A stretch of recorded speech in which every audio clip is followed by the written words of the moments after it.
जंगल जंगल भटकता रहता और इधर उधर पड़ी सूखी लकड़ियां और पेड़ों की टूटी डालियां चुनता रहता। फिर पूरी रात उन्हें घिस घिस कर छोटे छोटे खिलौने बनाता और अगले दिन गलियों में घूम घूम कर उन्हें बेचता और 2 वक्त की रोटी लाता।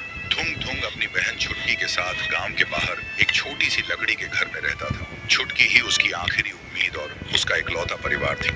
छुटकी की मुस्कुराहट देखकर थुंग थुंग अपनी सारी थकान भूल जाता, लेकिन गरीबी इतनी थी कि कई बार दोनों को सिर्फ पानी पीकर सोना पड़ता था।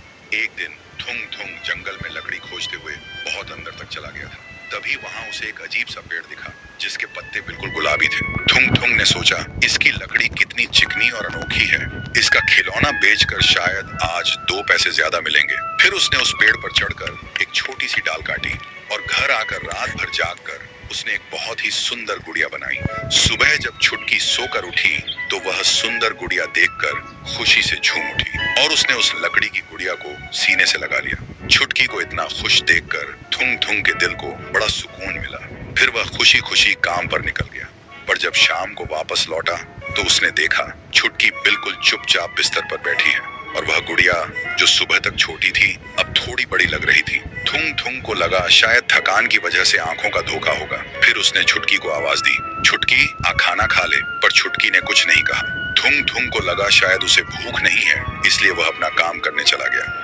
देखते देखते आधी रात हो गई थी। थुंग थुंग अपना काम कर रहा था, तभी उसके कानों में छुटकी के कमरे से एक अजीब सी आवाज आई।